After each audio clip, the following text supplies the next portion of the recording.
How was the food? You want to improve the flow of energy in your body? Be easy on your body. Nourish your body. Hi. Nourish your body with lots of colors and lots of phytonutrients.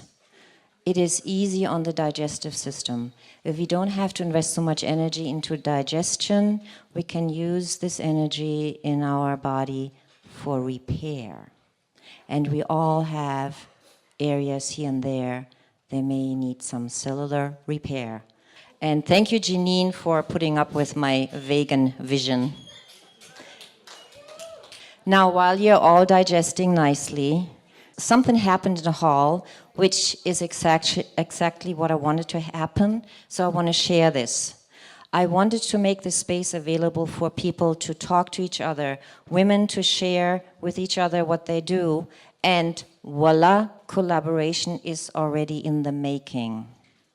This is very beautiful. Two women come together, they're interested in similar things, and they're creating something new.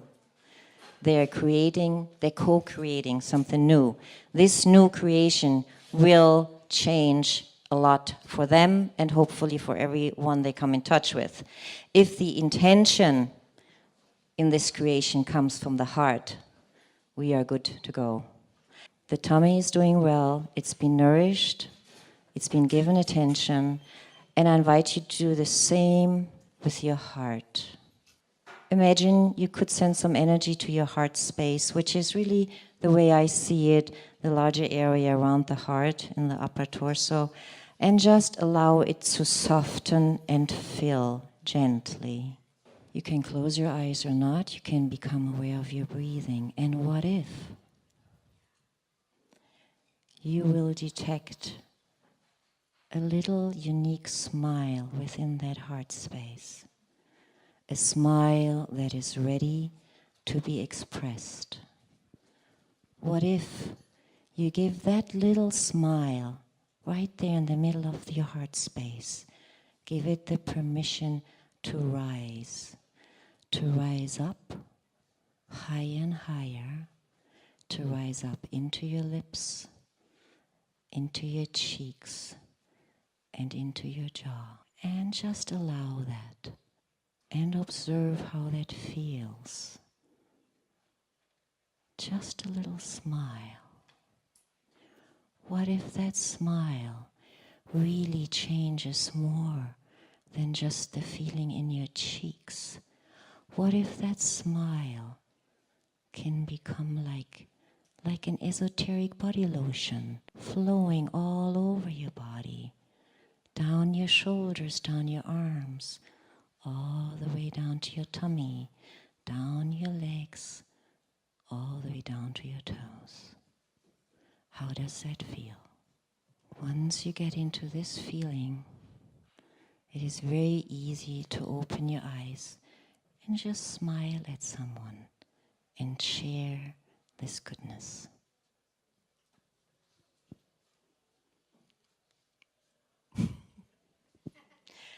You have all your folders, and I have put some things together. You don't have to go through them all right now. What I like to invite you to do now with me, if you will, go to the sheet. One of the reasons why I wanted to do this. The question is, what is your ikigai? What is an ikigai? It's not an icky thing. It's ikigai. It's Japanese for the reason for being. And this is one of the questions we all have been asking ourselves. What is the reason for our being here? What is the reason for what we are doing here?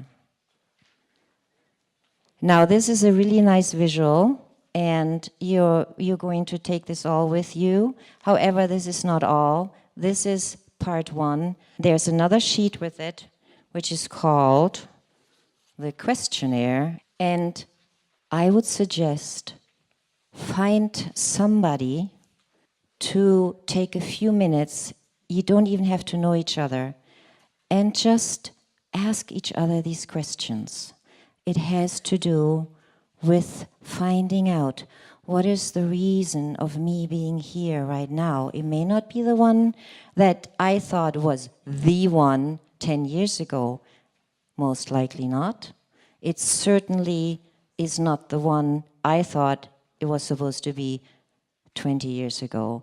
What could it be for you now? This is nothing else than allowing clarity to be more prominent in your life. Once we're in the state of clarity, decisions are effortless. We don't have to fret about what wasn't resolved in the past. We will know where we want to go. You got to know where you want to go in order to get there. Find somebody you could just share what is on the questionnaire, and if you rather not have questions, just share with each other what comes up. What am I passionate about? What is the number one goal I have right now? What do I think I'm best at? What is the one thing I can contribute really excellently at the moment? Allow yourself 5 minutes each for bringing up these questions and listening to the other, as much as we want to learn to listen ourselves. We got a deal?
I want to say hi to some women who just joined us, Madge and Beth, and I think Linda back there. Thank you for joining us. They were at another occasion, which is just as important. I am grateful that you came. We have time for one or two brave ladies who would like to share a few sentences about what they were talking about. Who would like to do that? Rossi, yes. I want to say that I came here with a low vibrational because there's a lot of things that are outside of our sisterhood that you got to deal with in life. And so being here and being with you guys has brought my vibration right up to the top, and I'm back where I need to be to accomplish what I'm doing. And so thank you guys very much for coming and allowing me to be here. I really like this workshop with her, and that we got to put out a little bit, and that even though what we talked about, our goals were so different, there's like a common thread of happiness and light and laughter. And mine was to, my biggest goal is to sustain my family, which by doing that, I am opening a business and creating art experiences with the community here in Ukiah. And the mental and physical growth for me was feeling secure and becoming an adult. Like, isn't that right? When you become an adult when you can finally sustain yourself.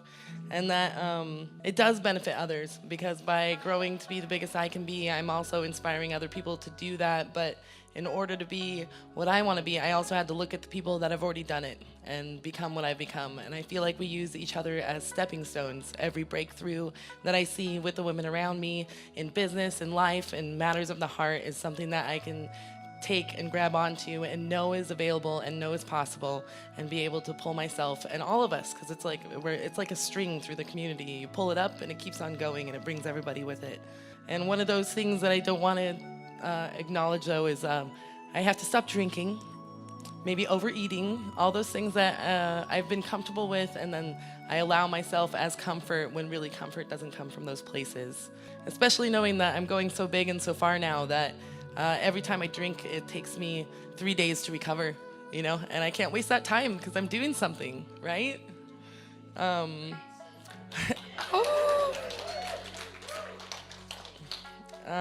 here's Miss Claudia, who invited me. Now, this is a brave woman. You're looking at a bright future just looking at Rossi. Thank you, Rossi. Thank you for sharing. Give me a hug.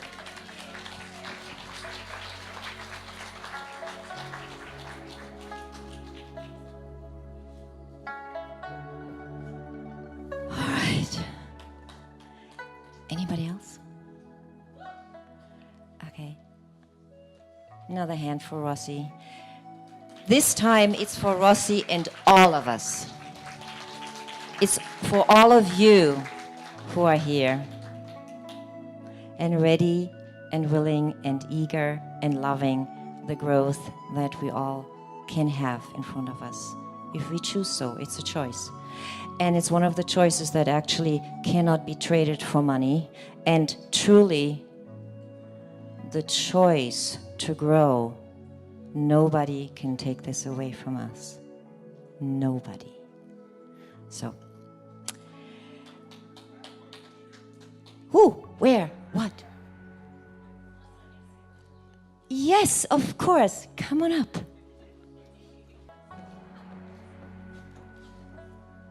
Thank you. Thank you, sorry. Thank you, Dave. You're just looking so good back there. Just oh, coming and going. So, hi. Hi, I'm Kioma, I'm Donna. and Donna says she's not a very good speaker, and so I'm going to give her the opportunity. Hi. Okay, I'm going to ask you the first question, which is one thing, event, or goal that you wish to see. I'm 59. 2 days ago, I can't read without glasses very well. I think I did pretty good in your life. You're asking me? Yes, ma'am. I want to be a teacher officially. And you, my love, what is the one thing you would like to wish to see in your life? I want to build a school so she can teach. So you all can teach. We discovered, we already knew we had a lot in common. We're sisters. But We met at Donna's. we both also suffer from perfect girl syndrome, and I don't know if you guys know what that is, but We're perfect. we learned that at Donna's too, and we realized sometimes you need to take that perfect girl out of yourself and set herself aside and just sit there and shut up a minute because I have this under control. She does. But we both need to work on our self-love and our what did I say? Assurance? Self-love? Self-doubt. Ooh. And I love you, and I think you're Spreading fabulous. info for self-help of others. I don't doubt you. I don't doubt you. No. She's perfect. Mwah. That was all we wanted to share with you. Do you feel it? Okay, do I get a hug now? That's all it takes. Thank you so much. Vulnerability is very precious, isn't it? Is heart opening? Heart opening. Okay. This is all planned like that. We are now in this time of this day. We will allow ourselves to open our hearts. And it's time for Earlene to step up again and help us with that.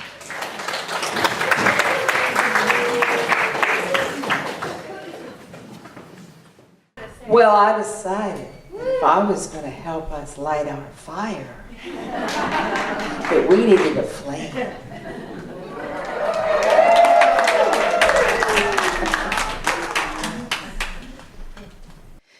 I am a healing woman. I am a loving woman. My name is Earlene, and my soul will never die. That song was one that we used to sing, friends and I, at a new moon circle once a month in my home. And I think they sang it before I started attending, and they've been singing it since I've been attending it. But it seems to me so very important as another way of expressing who we are, besides just standing and dancing and thinking. But there's a factor of declaration in that song. And what was interesting is that some months, everything would be the same, and then somebody would change their mind, and they'd realize that they were really developing into something else, or that they had tripped over some other kind of aspect of themselves, or that they had come to believe that they could be something else. And so that was the important part, to be able to sing this to each other. And there's a second part to that, which I'm going to teach you at the end. And I also want the men to be invited to look at themselves as I talk a little bit and take you through a little exercise in a minute. Because men have the same need to be able to define themselves. So this is a woman's time, but there are some guys here, so I wanted to invite them to take a little listen too. So keep the tune in the back of your mind, and keep the thought that you might implant a word for yourself. What I have to admit to you is that it's taken me a long time to find my essence. I've lived through childhood trauma, marital abuse. I've lived through moments of deep despair and depression, almost suicide. I've gone through alcoholism, drug addiction. I've gone through a time when I was greedy. I thought anything that I could accumulate, anything I could bring to myself was my definition. And I also believed at one period of time that I had all the answers. I had a pretty huge ego at that point. I've now come through a long period of grief with several losses that all clumped together. And I know that there are people in this room that have experienced all those things, or at least one of those things yourself. We all have cuts and bruises. We all have things that can absolutely lay us low, put us in fetal position in the middle of the living room, sobbing for hours, or in the bed. And what do? Eventually, we always get up, because we have to eat, or we have to pee. But we get up, okay? And there's a secret that I want to tell you that really isn't a secret. It's that for every wound that you're able to heal, for every challenge that you're able to meet, for every bitter disappointment or pain that you're able to identify, that you're able to walk past and say goodbye to and move on, every single one of those experiences is what makes you stronger and what makes you a better person, ultimately. When you can stand after all these things and go through them, and you can stand in a place of loving yourself, if nothing else, you're standing there as a model for every man, woman, and child that you meet or comes past you. You're a model to them that helps them realize they can do it too. So it's worth it to get up from the floor and find your way through whatever it is that's in front of you. Learning who you are is empowerment. Now, I started having a little problem with that word, and so I looked it up in Wikipedia, because I thought maybe they'd have a nice, succinct little definition. Empowerment are measures designed to increase the degree of autonomous and self-determination in people, communities, in order to enable them to represent their interests in a responsible and self-determined way. I thought that was a little much, so I read on. And I got, empowerment is the process of becoming stronger and more confident, especially controlling one's life and being able to claim one's rights. That one I really liked, because we're seeing a lot of places where they're using the word disempowerment. But I have to also add my little wrinkle to this idea of standing in power or gaining power or getting power. Because that often denotes, oftentimes most in our culture, that we gain a power over something. And I don't agree with that. I believe that we're working on power with, okay? We're working for power on this power with all the spirits on this earth, with all the beings that we walk with all the beings that are on 4 legs or swim in the ocean or crawl on the earth or dig down deep. Everything that stands so tall, it's important for us to look at the power with. And I also believe that every single one of us has a flame inside of us. We have a fire in there. And with your permission, I certainly want to invite you to let me take you on a little vision that might help you see your fire and might also help you to identify your gift, because you came onto this earth plane with a purpose. We've talked about that. And sometimes that was scheduled way on the other side of your birth. You may believe that. I believe that. You don't have to believe that. But we're going to have a little visualization if you'd like to get comfortable. And if you don't want to participate, at least please be attention and be quiet for us. And I'd like you to begin breathing from your chest. Take that breath way up here to the point where you take a breath and you pull your shoulders way up to next to your ears. And then you can let that go out. And if you will, you can breathe out one more time and just get that tension in there, feel the tension, and then let it go. And if you will, close your eyes. That's a safe place here. No one's going to pinch you. Okay? And now, if you'll begin breathing from your belly, that place close to your belly button. And with your intention and with your attention, I would like you to come and breathe all the way down into that area between your hips, between your pelvic bones. And when you take a breath in, fill that space. And when you take a breath out, if you will push out any words or thoughts or concerns that you might have and clear that space a little bit. This is a magic place.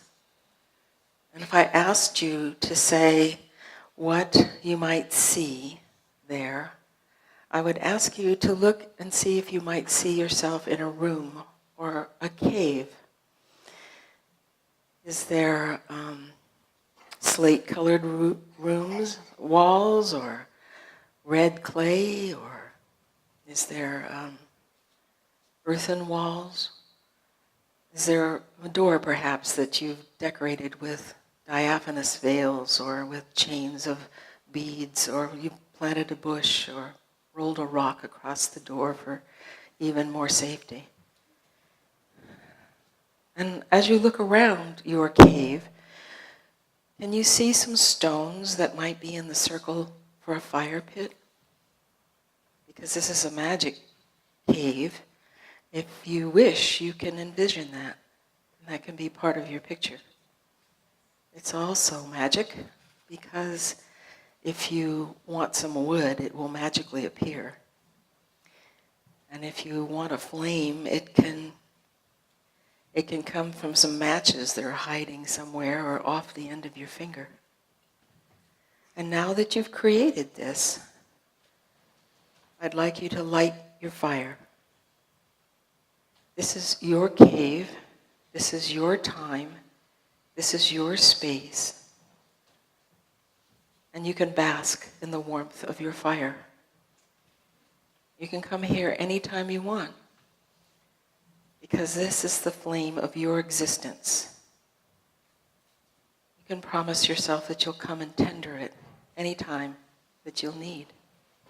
And if you'd open up your hands to the warmth of the fire, I ask you, in your palms, if you could see a picture of yourself or a sense of how you might want to appear. You might even see a crystal, or you might see a sorrowful woman, or you might see a stalwart man.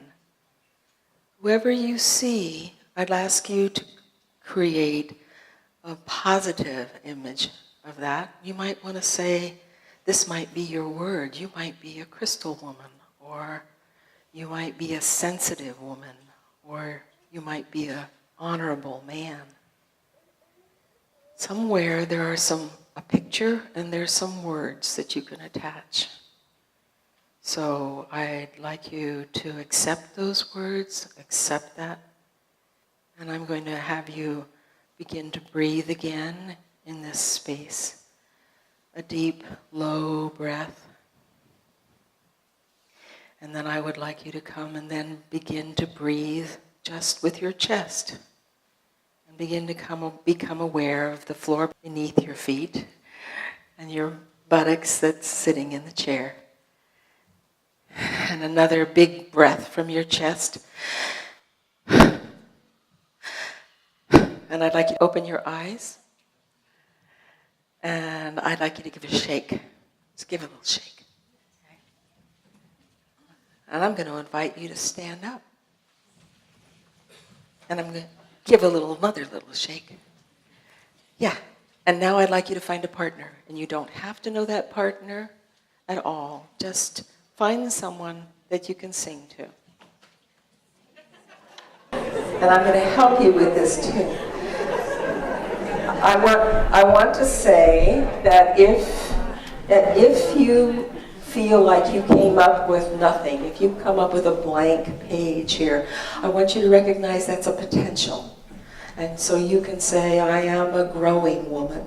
I am an evolving woman. So whatever you do is to create that into a positive thing. So if you face each other, please, and open your hands to each other. All the women who are on the my left side of the room, I'm going to sing it with the blank. You're going to fill it in. You're going to say your words. You're going to sing your words to this woman. I am a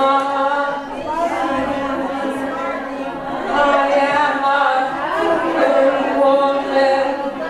My name is and my soul will never die. Okay. Now everyone on this side of your couple's connection, if you will face your partner and sing to them again. I am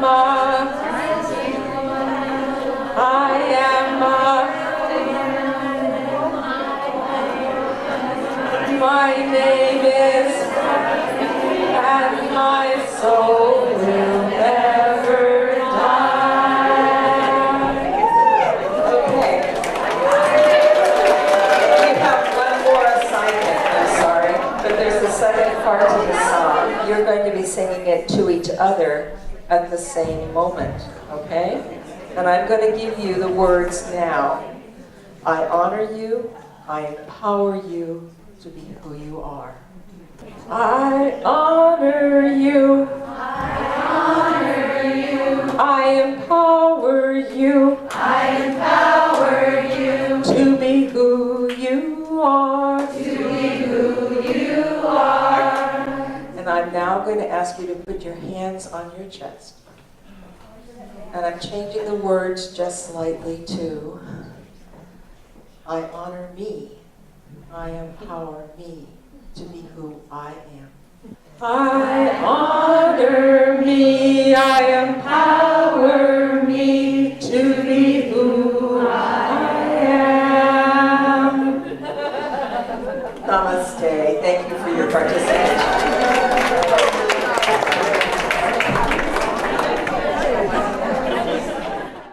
Talking about empowered women, I would like to introduce you to one of the most empowered women in this city.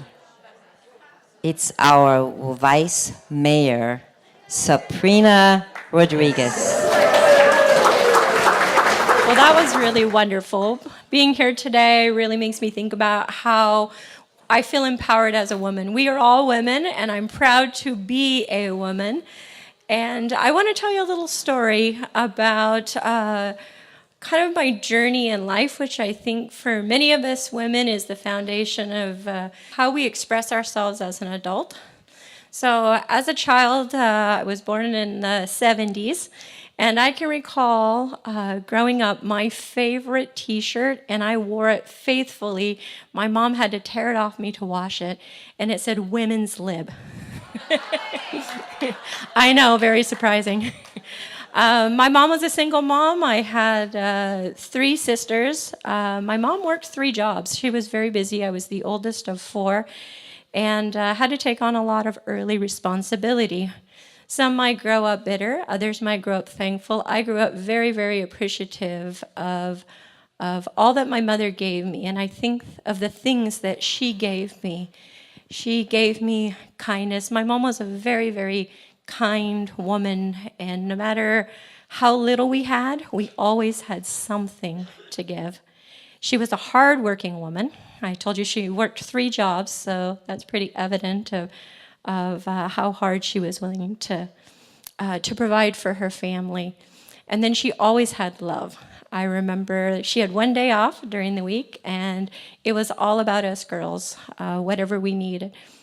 As I grew up, I remember in junior high and high school, like many people, you're kind of struggling to figure out who your identity is. You think you kind of know, but you haven't figured it out. And then in my 20s, I was pretty sure I knew who I was, but the rest of the world didn't quite know yet. And I remember thinking to myself, how come they don't see it? I know who I am.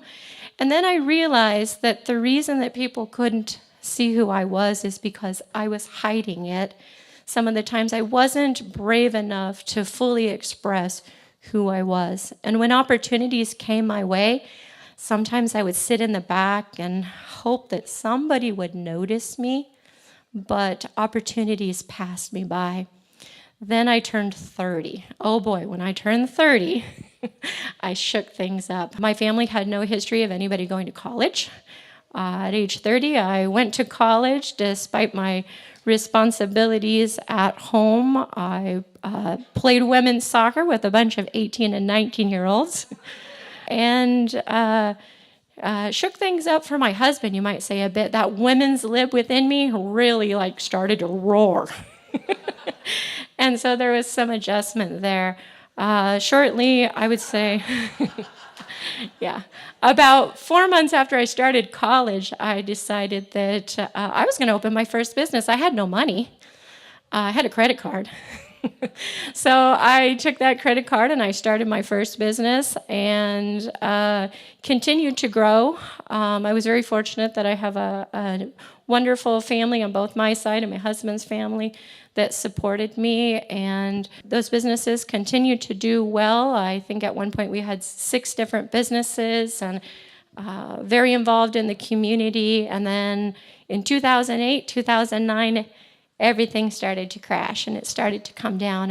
And we ended up losing everything. We lost our home. We lost all of our businesses with the exception of one that was breaking even, Ace Copy, who's one of your sponsors here today. And despite all this failure, I had to figure out, what am I going to do with myself? And I was feeling a bit defeated because I had this huge failure. I had worked so hard and given so much and really had to do a lot of self-reflection about what I wanted in life. And so I thought about, what did I want when I was young? Well, what I really wanted to be was a school teacher. And so I went back to school and got my degree in early childhood education. And I opened up a small preschool. This was just going to be a part-time thing. I was just going to do it for like 2 years because I have that entrepreneurial spirit and I wanted to move on to something else. Well, over 7 years later, I am still running a large private preschool here in town. We have over 150 children in our program, and it is my life's passion. I absolutely love it. And I think for me, when I reflect back on, it was really about, success is really about finding where is my heart, where's my passion, and then just going for it, putting all that energy into it. And while I'm on this journey with the development of my business and such, I was going on many other journeys in life, things that I enjoy. For many years, I have run the Willits Youth Soccer Program, and I've been coaching. Coaching is, as much as I give to the children, boy, they give me so much back. And I love the opportunity to work with kids to help them build their self-confidence and tell them that all the things that they can be. I coached 5 years of the Varsity Girls program, and the thing I loved most was talking to the young ladies about their future. What could they be? There's no limitations. You can do and be anything you want to be, and don't let people judge you or tell you, Sometimes I bet some of you out here have heard that you're an overachiever. How many times have you heard overachiever? And I think to myself, an overachiever, well, who gets to determine how much I get to achieve?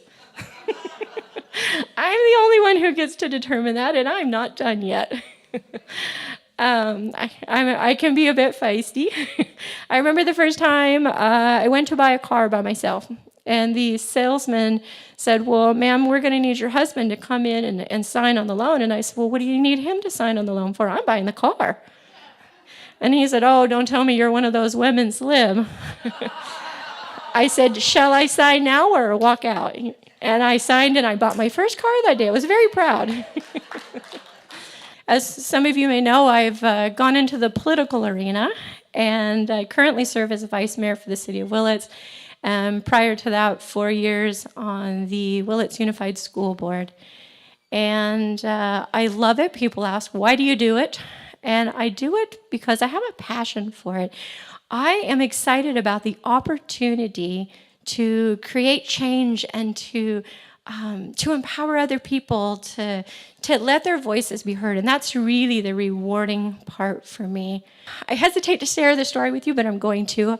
While I was running this has been kind of a commonality, and I'm sure many of you can maybe relate to this experience, but while I was running for city council, I came to a council meeting, and a gentleman came up to me, and he kind of got my space, and he said, what makes you qualified to run for this position? So tell me, what are your qualifications? And my very first thought was, who are you? There was a little more to that, and yeah, very, very quickly, and I caught this gentleman off guard. He didn't expect that response.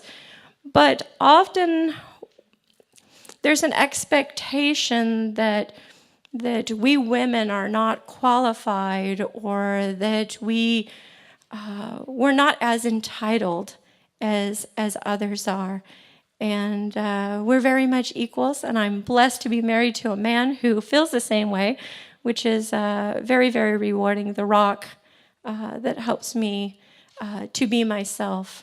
And I'm thankful to be here with you all today. Everything has been wonderful, and I feel very empowered to go forward and do more things in our community. And as I look around and look at all these faces, I think of all of the things that each of you women here in the room have done to make your community better, and the things that you've achieved and you will achieve in the future, and just the sisterhood of what we have here today. So thank you very much. Thank you, Saprina. So you tell me, why go anywhere when we have such wonderful women in Mendocino County? Anyway, I'm glad you're all here. I have been looking far and wide for female role models, women who step up to something they're passionate about. And then I find all these women in this area. How fabulous is that? And I would like to introduce you to another fabulous woman who has one of the most important businesses in town. Her name is Marianne. Give her a big round of applause. Thank you so much for coming, Marianne. You have created a hub of community with Mariposa Market, you know that? My name's Marianne, and I'm sure most of you know me from Mariposa Market. I had a whole speech written, but I've chucked it because after listening to Saprina, I thought, yeah, I'm twice her age almost, but I went through a lot of the same things. You know, I've been in this town for 42 years, and I started out just as a hippie, a back to the land hippie. We came up here, we bought some property, and it was a kind of a terrible piece of property. It was really steep. It had been the redwoods had a lot of the redwoods had been cut off of it, and they went out and bulldozed all the topsoil off, and it just was it was a project. So we lived there for 3 years, and we built our home. I had a baby, and then I started getting restless, and I wanted to do something in the world, you know, besides be just at home and doing my home thing. So during that time, there was this little fruit stand that was, I don't know, some of you probably remember, it was called Sanderson's Fruits and Vegetables. There were a couple from Laytonville, and it was so funky. It was they had all the produce on the floor, on pallets. But I went in there anyway because they always had really great fresh fruits and vegetables. And one day she said, yeah, we really want to sell this business. And I said, God, this is what I want to do. I love food, you know. I love to cook it. I like to grow it. And I also like to eat it, which was another story altogether because I was a really chubby kid. My mom had to take me off to the doctor to put me on a diet, and I had to write down all the calories I ate every day and everything, which I resented at the time, but then it was the door that took me into nutrition and really caring about my health and trying to keep my weight down, because if I'd been a horse, they would have called me an easy keeper. So anyway, I talked my husband and my brother into starting Mariposa Market. Well, it was Mariposa Produce at the time, and they went along with it. And we had some very, very rustic beginnings. I mean, that store, if you remember, it had no heating, it had no air conditioning, barely had electricity, had a cement floor with big cracks in it, and we had a wood stove that we made out of a barrel that you had to sit like right next to like this to even get a flicker of warmth from it.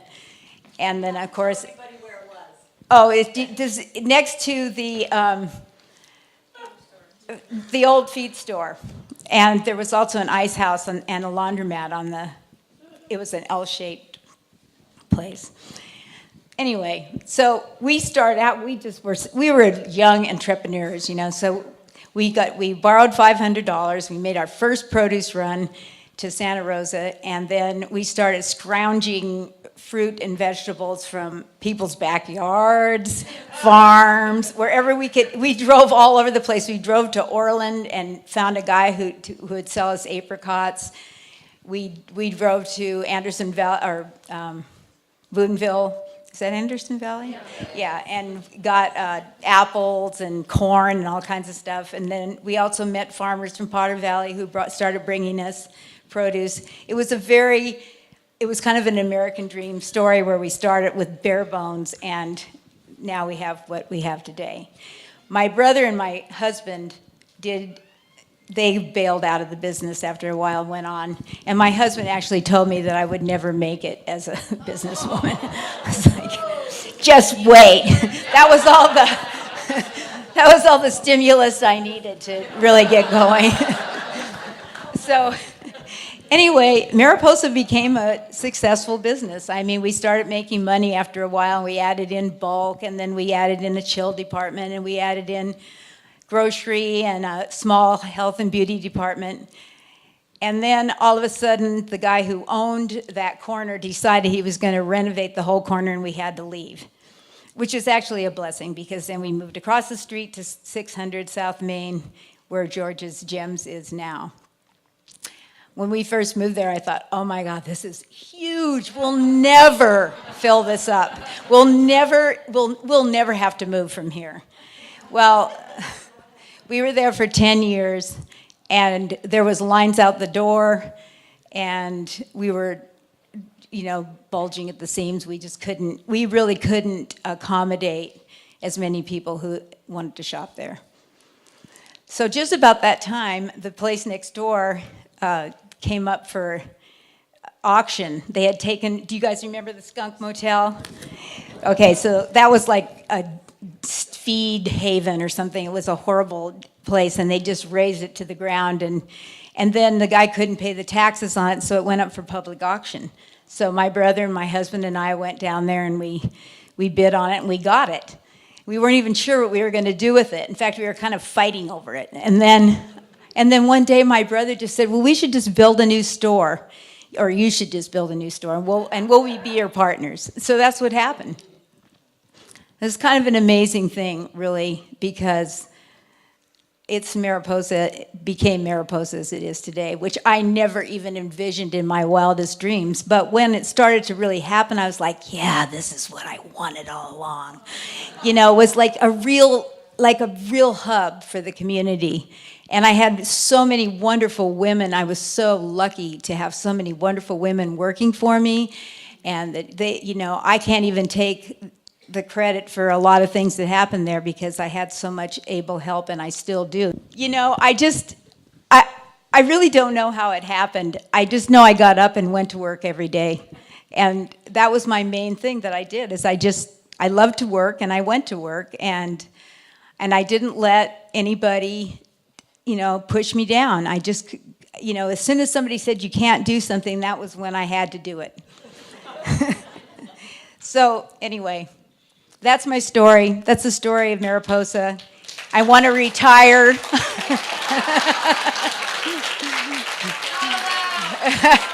I know.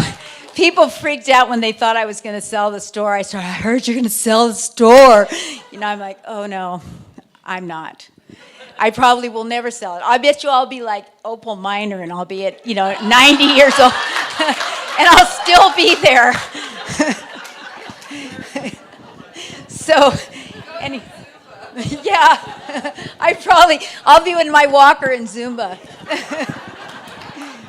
So anyway, all I have to say, as far as conscious connection goes, is if it wasn't for all the support I got from women from the very first day I started. I mean, I did start out with a couple of guys, but they were more interested in putting me down than raising me up. And I've had lots of really great women to help me to make Mariposa what it is today. And I hope we can keep functioning. Thank you very much. Thank you so much, Marianne. Big hand for Marianne. What you didn't know about her, she is an incredible gardener. She bought her flowers. It just knocked me over how beautiful the flowers are from her garden. And I remember the store, which was like freezing cold in the winter, the first one. That, you gotta love what you do to work in a store like this. The show must continue. I have another dear friend of mine, beautiful lady, incredibly giving, and a born educator. I would like to introduce to you Diane Smalley. My name's Diane Smalley. I practice acupuncture and herbal medicine here in Willits. I've been here since '02, and I've been practicing since '85, and you can do the math. I was 14 when I got my license. So we're going to have more of an experience now, and I'm really glad to hear the stories, because I have to tell you, I've been racking my brain. I want to tell a story, And nothing came up. I don't have any stories. I don't know. First, let me say that the mission of my practice is to help the people ride the waves of life in health and peace. And that's one thing I've learned in my work, is that everything in our body, everything in nature has a wave form to it. And it's really fascinating when you start to think about that. So imagine just for a moment, bring to mind a challenge that you have. I like to use the word challenge, because when we face our challenges, we can approach them. And just in the air in front of you, just draw a wave that describes the feeling of that challenge. Okay, good. And so my goal here today is to help you with a strategy to face those challenges. And there's plenty of stimuli in our world to take us down. And so we're constantly needing strategies to bring ourselves up. And one thing that I like to teach people about, in fact, I've written some children's books. I'm working on children's education because I work with a lot of people my age and older, and I think to myself, gosh, if they would have just known this when they were in kindergarten, then they could stay healthy their whole life. And so our nerves, one thing I'd like to share with you is our nerve system has two branches. Let's just keep it simple. And I rename everything with words that are in common use. And the two phases are alarm and peace. And you're either in one or the other, and you can't be in both at the same time. And so alarm is like going up and down, up and down. And eventually we get to a point where we're just kind of wiped out, and then we have to go into rest, into a restful wave so that we can recover. And the interesting thing is that alarm is mostly involuntary. You know, you see something scary, you run the other way. To bring ourselves back to peace is a conscious practice. We literally have to practice calming down. And what I think of that is, you know how you have a feeling? Think of that challenge again for a moment, and just notice if you feel that somewhere in your body. Because feelings are literally in our body. But then guess what happens? This starts going. And, oh, well, what if it happens again? I better get insurance. And, but she did this and he did that, and we start telling ourselves a story to try to kind of control that feeling. But really, if we allow those feelings to come up and out, that is where we can really heal. And so I want to help you build a nest today. And you might want to go ahead and stand up for this part. Get up out of your chair. And this is all about health empowerment. I like to face to the north. You know, us women, we're kind of known for not knowing where we are. So let's figure out where we are. We're facing north to Eureka. And so to our north, and we feel the sun shining warm on our back. So now below us, we have the earth, and it just happens to be a wood floor, which is from the earth. So we can really plant our feet in the earth. And so one of the tricks to dealing with our feelings is knowing when we're triggered. And so that's one of the first steps. And you know, in China, we have what we call, and if you look up here, we have that wave makes like the yin and yang symbol. And that is the wave of life right there. And if we go along, that gives us the yin and yang symbol. And so in China, everyone grows up knowing about yin and yang. It's natural, it's like night and day. But in my tradition, and on Turtle Island, we have the 4 directions. So let's experience that. We're planting ourselves on the earth. And so what does earth represent to you? What I think of, it's the land. It's where our food comes from. And really feel that gratitude for all that the earth provides. And what I propose to you is that we have a choice. We make choices about how we use that energy from the earth. And now let's face to the south. And the south is, in my tradition, is the direction of the earth. And so going back to that challenge that you have, think about what your choices are that you can make right now. Where are you feeling on the scale of maybe anger to curiosity? These are the emotions of the earth. And now let's face to the north again. Now we've got our feet in the earth and our head to the sky. And like Suzanne was saying, we're the bridge between heaven and earth. And feeling the opening in your head up to the sky. And you can move as much as you'd like to embody that. And I think of the element of the sky as being the element of air. And we have a voice. And we can use our voices to ask for what we desire. And so let's all make a big sound.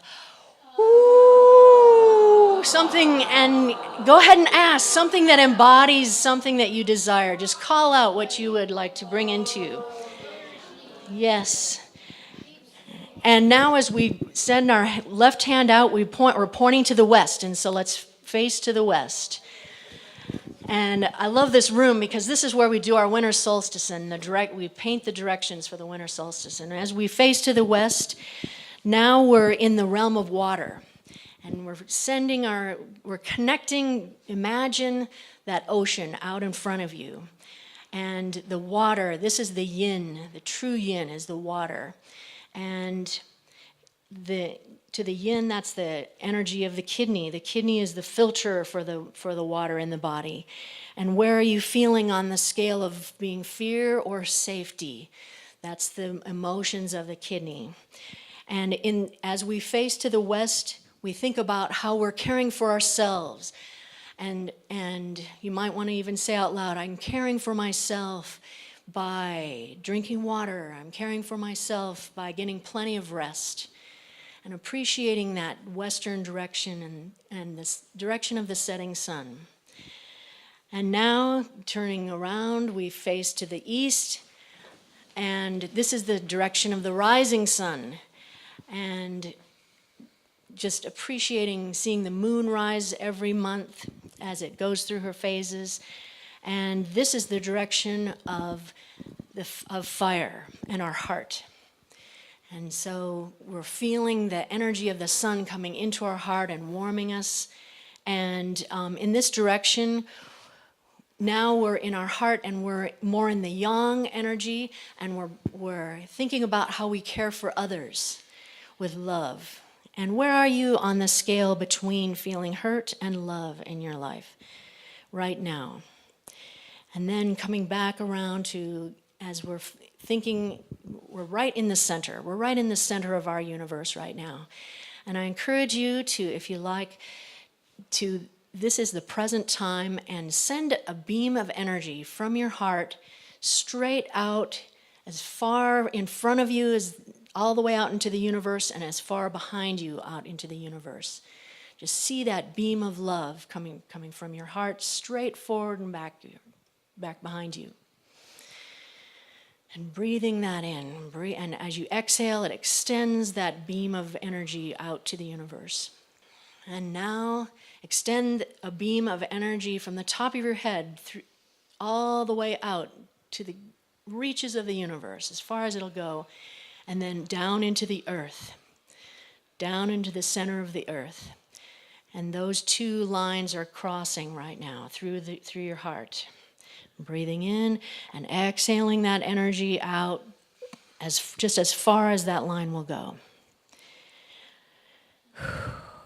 And then raising your arms to the side if it's comfortable, and sending a line of energy out each arm, from your heart straight out each arm, as far out into the universe as you can send it.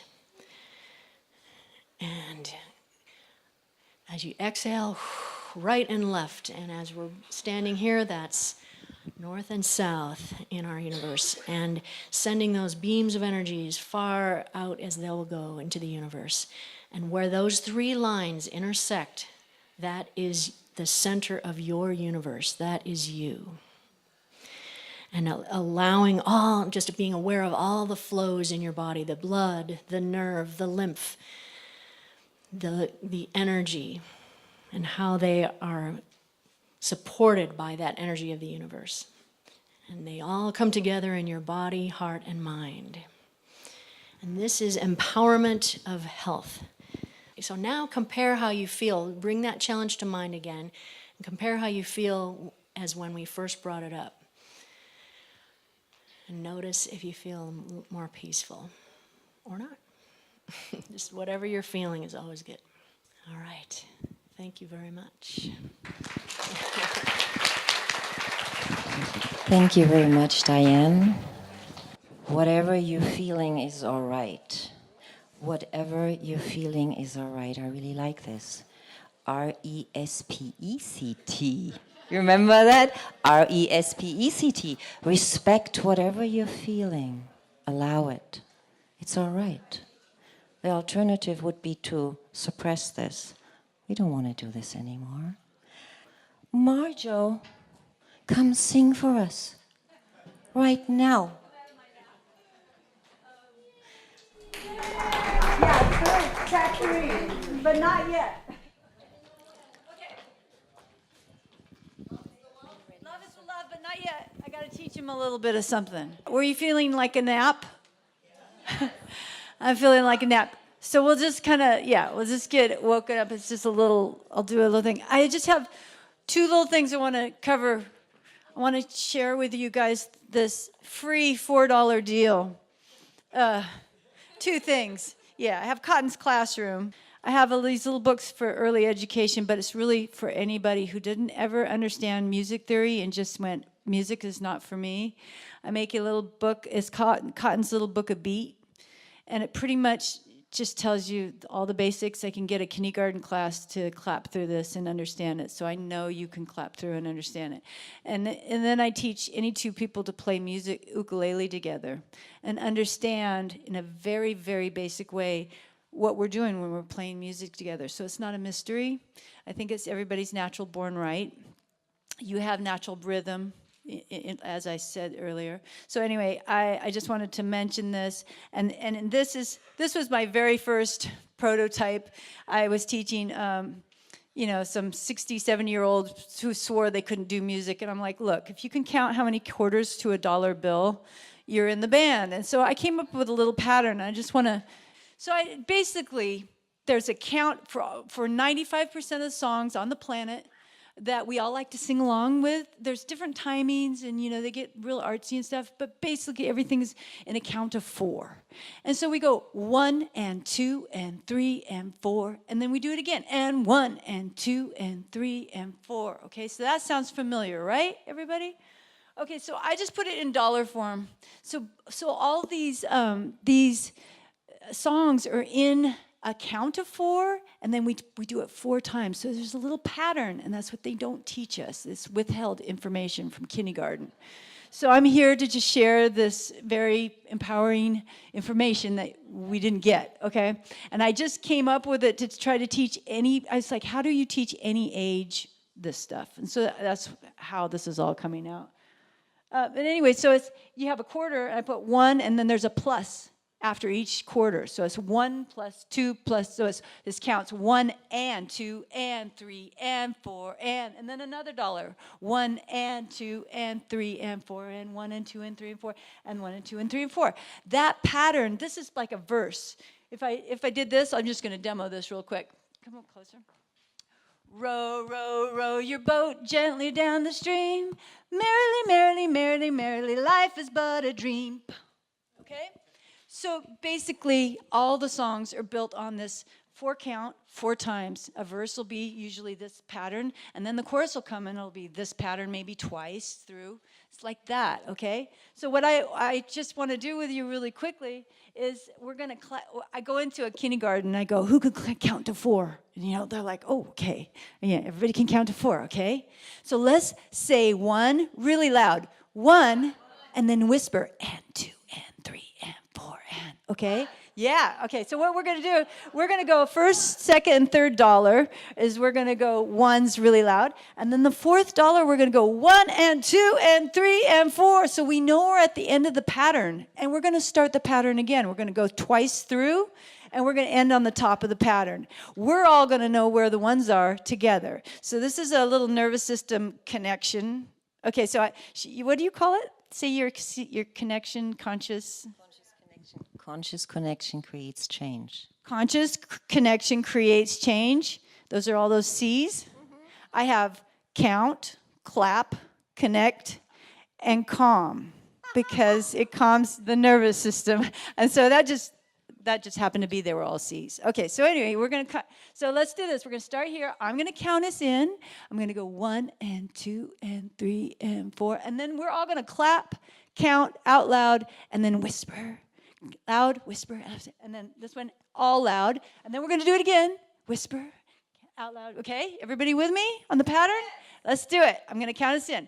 1 and 2 and 3 and 4. And a 1 and 2 and 3 and 4. And a 1 and 2 and 3 and 4. And a 1 and 2, all 4. And a 1 and a 2 and a 3 and a 4 and a 1. Top of the pattern. 3 and 4. And a 1 and 2. And a 1 and 2 and 3, all 4, and a 1 and a 2 and a 3 and a 4 and a 1. See, we've made music together. I mean, we could all have, the next step is I give you all an ukulele. I literally show you what a C chord is, so easy.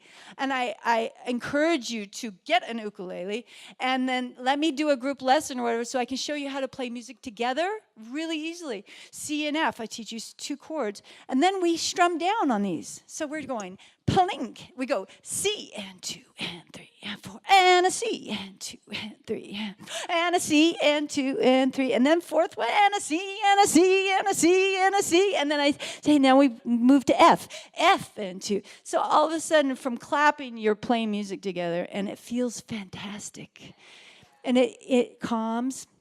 We're pack mammals. I had to study nervous system because I, like most of the people on the earth, was severely traumatized from the beginning. So it's like, okay, learn about nervous systems from pack mammals and the parasympathetic where Diane was just talking about. It's all about the nervous system. So knowing where the one's like find the one and have some fun. And it connects our nervous system together. And I think it creates joy. And I just felt like, okay, with all that negative, all the energy, what can we create? Let's just create joy. So get your ukuleles. Call me. I'm happy to come do a group little lesson, get you all going. And then, yeah, and thank you. Rossi, is it? Yeah, and Claudia. Okay, I don't know if we have time for a song. Do we have time to sing? Okay, so before we play it, I got to just give you, can you hold this for a second? Okay, so I just have to teach you a couple things of this song. It's off my Cotton Dandy album. It's called Love is the Love. I didn't know love when I grew up. I was told I was loved, but I didn't have a feeling of love. But you don't know that. So anyway, I'm revisiting a childhood that I never had doing this whole Cotton Dandy thing. So it's really, really fun.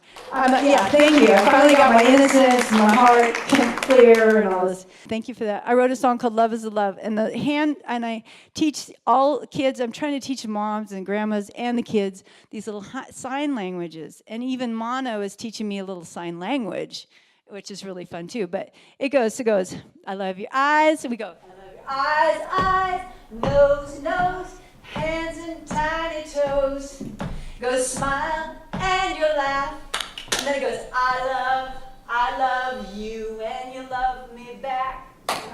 Okay, so just to make sure that you know that you're loved back, because I just think it's a beautiful expression. It's just like instead of thinking they must love you, no, I love you and you love me back. It's a fun little exchange. Okay, here we go. Thanks, you guys. It's really. Yeah. I love your eyes, nose, nose, hands and tiny toes. I love this. Smile and you laugh. Ha ha! I love you and you love me back. Thank you. The sky, sun, clouds and everyone. The dog and the cat. I love you and you love me. Love is the love we feel. Love is the love that's real. Love is the love, it's just like that. I love you and you love me back. I love your heart, I love your heart. Song, song, voice so clear and strong. Dance, and you clap. I love you and you love me back. We clap again. Clap, clap, clap, clap, clap, clap, clap your hands. Love, love, love, love is the very best thing in all the land. Eyes, eyes, nose, nose, hands and tiny toes. You smile and you laugh. Ha, ha, I love you and you love me back. Love is the love we feel. Love is the love that's real. Love is the love, it's just like that. I love you and you love me back. Love is the love we feel. We clap our hands and kick our heels. Love is the love, it's just like that. I love you and you love me back. Here we go. I love your song. I love your voice, clear and strong. I love your dance and your clap. I love you and you love me back.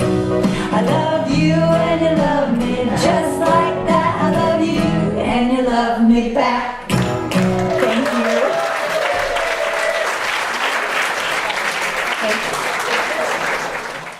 Thank you, Marjo. Yes. We love you, Marjo. And you love us back. Yes. Okay. Okay. It's a love fest now. How are you feeling? Right on. Okay. I would love for you if you would get up again out of your chairs. We're going to do another really fun thing. This is really great with people you don't even know.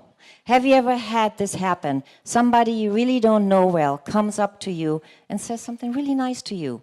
And like you go, huh? Oh. Or something like, you know what I mean? Like, oh, no, I'm not that great. You are all just uniquely wonderful, exquisite, one-of-a-kind beings. And I would love for us to do a little appreciation circle. If you get together with 3 other women, that makes 4. And this is not long. Whatever you see in the other person that you appreciate, tell them. How often do we see something we appreciate in somebody? We'll never tell them. I think it's time to tell whoever you make eye contact with. Tell them what you like about them. It could be the eyelashes. It doesn't matter what it is. Tell somebody what you like about them. All right, let's go.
Right then, how is that going for all of you?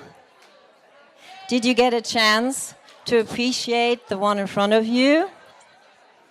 My cheeks are starting to hurt. I've been smiling all day. It's a good thing. It's a good thing. We have another special treat. Beautiful friend of mine, Mayara, is going to show you something she's really passionate about. I feel really shaky right now. I feel really honored. Claudia, thank you very much.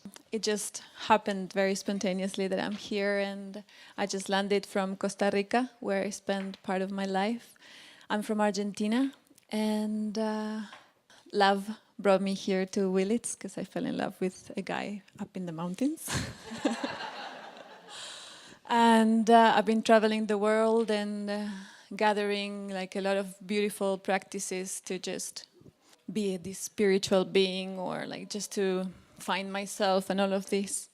And in this search, I discovered this practice I'm going to share with you. It comes from the Shaolin monks, and my teacher comes from this lineage. He's from China. I discovered him in Australia. And I've been taking many courses with him, and this practice really showed me another, a different way of just connecting with myself, and to feel this vibration underneath my skin. And it healed me a lot from many things that happened last year, not only the fire. I miscarried a baby, which I think it's what made me be here now, kind of. And I could just connect back to myself after this, and I felt to share this because it helped me, I feel, to get out of this stress of the whole thing, the natural event and my personal event, and which is all the same. And I invite you to practice this with me. It helped me to rebalance my hormones and to get out of stress and depression also. And to investigate about it as well. It's called calligraphy yoga. But one thing I will just tell you is that all the movements come from the dantian, which is 3 fingers underneath your belly button inside there. So all the movements come from there, like a wave, just to, when you breathe, just to make all these movements from there. And I also invite you to take out your shoes if you want, and to come close here, to fill this up with me.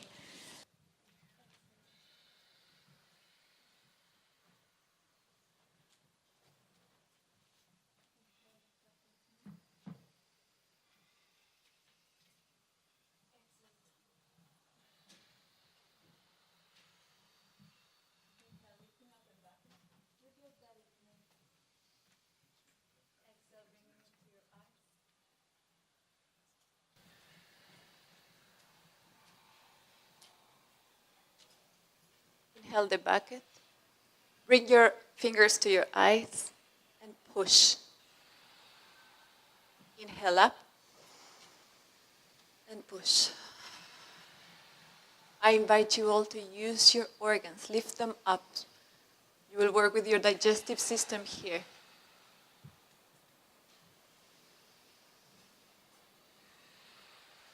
And reset.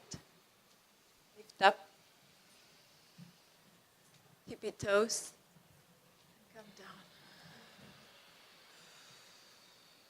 Inhale, double eel. And bring it back to your belly. Opening up your arms, lifting up your organs. Exhale down. Here we will flow. Going to one side.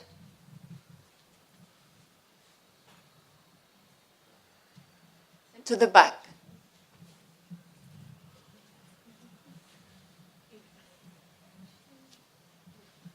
Opening up. We are crossing our legs also. Inhale, open up once more. Exhale down. Gather from the earth. Lift up your organs. Tippy toes and down.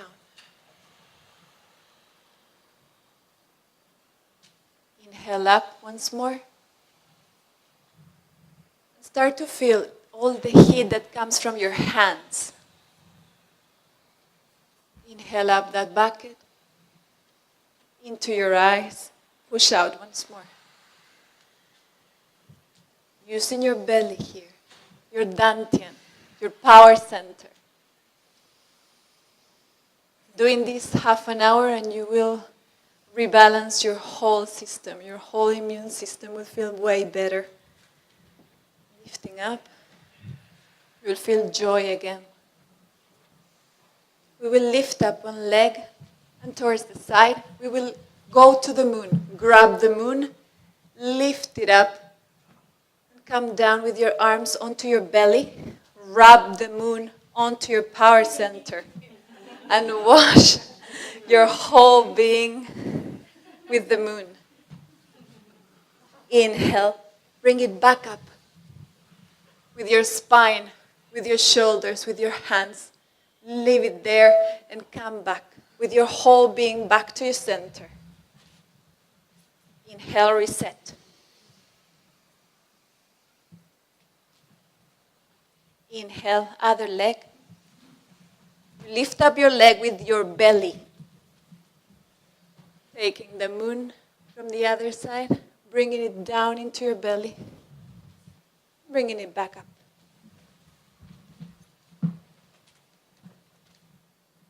Leaving it there. Reset.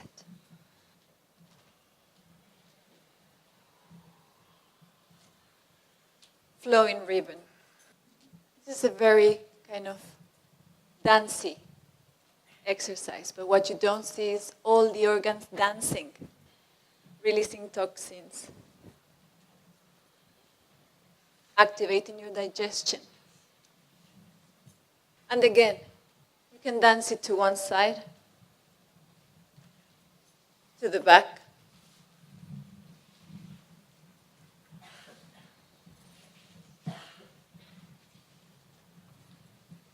and it's not the arms that are moving, it's your belly.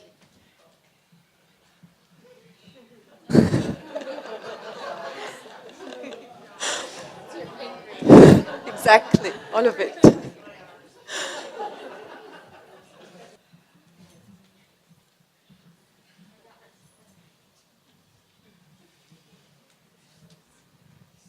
Inhale, arms up, resetting.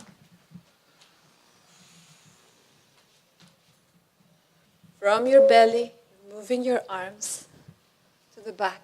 Your feet are feeling Mother Earth. You're sucking up energy from her also. Your hips are steady there. It's your belly moving, remember. And check out your neighbors. And if you feel like, just start to give it some speed. Neighbor? Yeah, grounded. And from there you can just start and go as fast as you want from your belly. There's the whole magic happening there.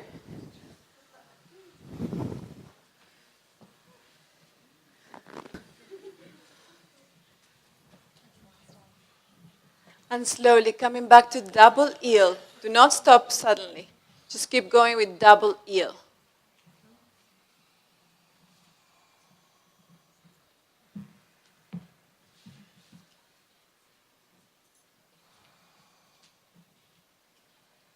And like this, I will invite you all, sisters, to honor your belly, to honor your uterus, to embrace everything that happened there, and to also raise up your voice on those days in the month when you're with your moon, when you're bleeding, just to tell your brothers probably, hey, I need this day.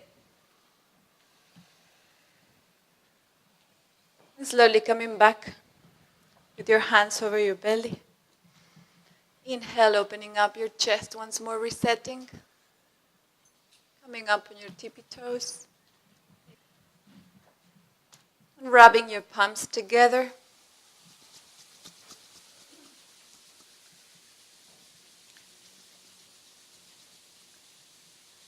And placing it over your dantian, over your center. This is another mind of ours. This is our intuition. This is where all our movements come from. We need to start listening to this mind. So if anybody is interested in having a little longer class, I will be giving cards, and very happy to share with you.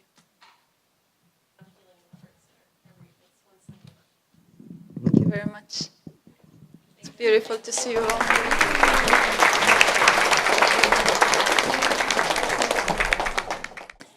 Thank you, Mayara. Thank you. Some people point to the moon. She made you catch the moon. We are having a few wonderful experiences ahead of us, and then we'll be approaching the end of our time together. Before we have another wonderful speaker, I saved the best for last. I would like to take a few minutes with you together to do nothing, to invite silence in this hall as well. You can close your eyes, or you can start to gaze. Just take in whatever you see, and just be aware what happens to you in regard to what you see. We don't have to talk. The breath comes and goes by itself. Feel your bodies. Feel and get a taste for a moment of stillness. And I'm looking at you. I'm looking at every single one of you all. And I'm sending you a lot of love for coming out today and join this event.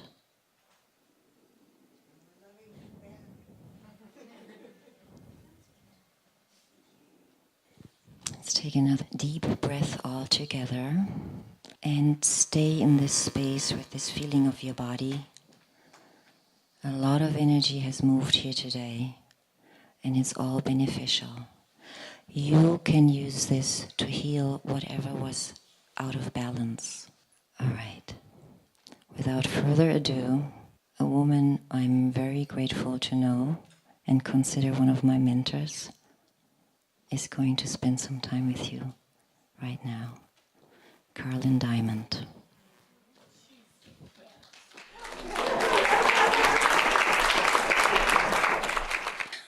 All right, a lovely companion.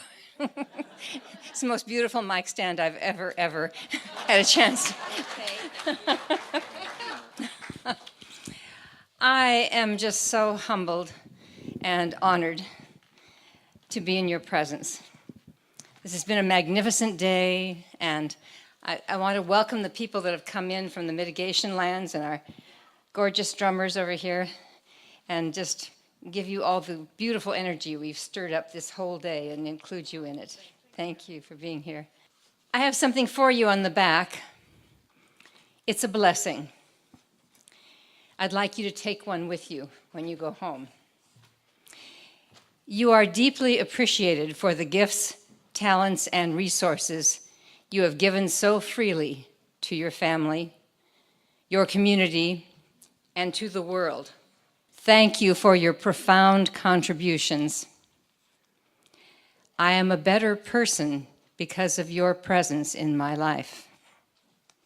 Many unknown people have become enlightened by your walk on this earth. This morning, I opened my backpack and I pulled out of it my bra.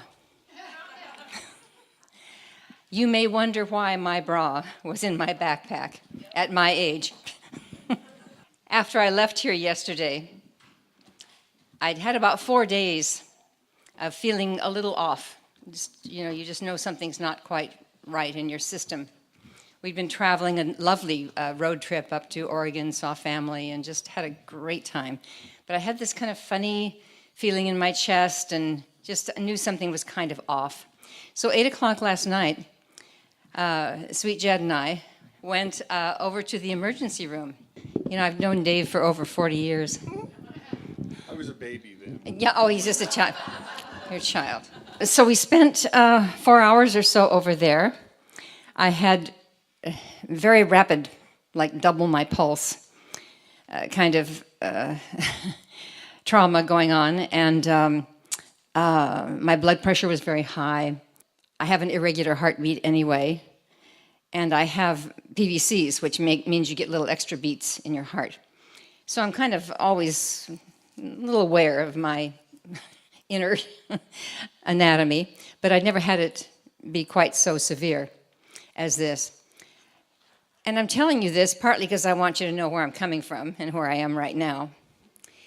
And also, I want you to know that 1 in 4 people have 1 or 2 of the things I've just mentioned. I didn't mention the heart valve.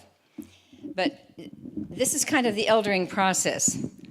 Just stuff, whether it's physical stuff, emotional stuff, mental stuff. It just comes up and kind of gets a little exaggerated as you get a little bit older. And I'm really a happy elder. I'll be 80 years old next month.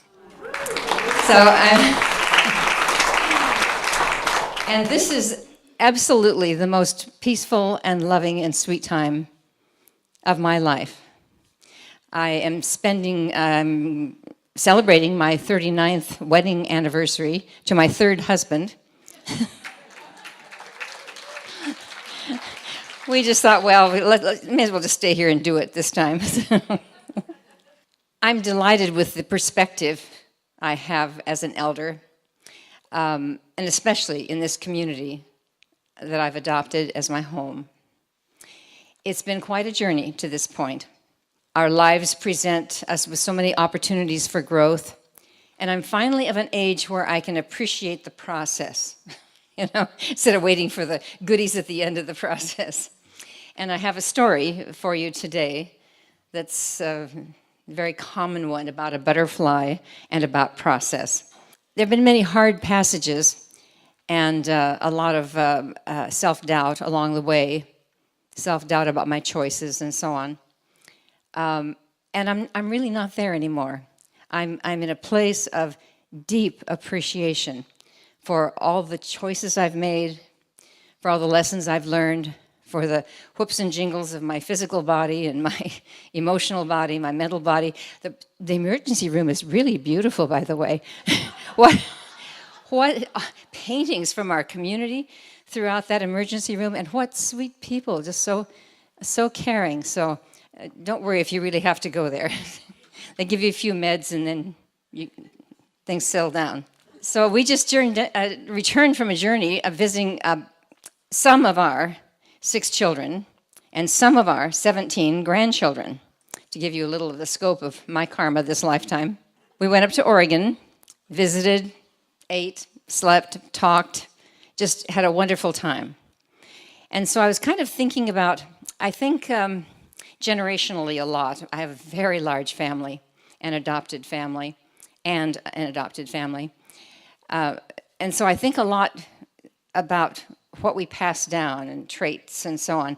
And not only just what we pass down that we can see, like I look like my dad, my biological father, but little habits and traits and so on. So I'm an astrologer dealing with generational stuff and karmic stuff from past lives and future, your higher purpose and so on. So I'm always kind of playing in all these ballparks, indulging in lofty thoughts,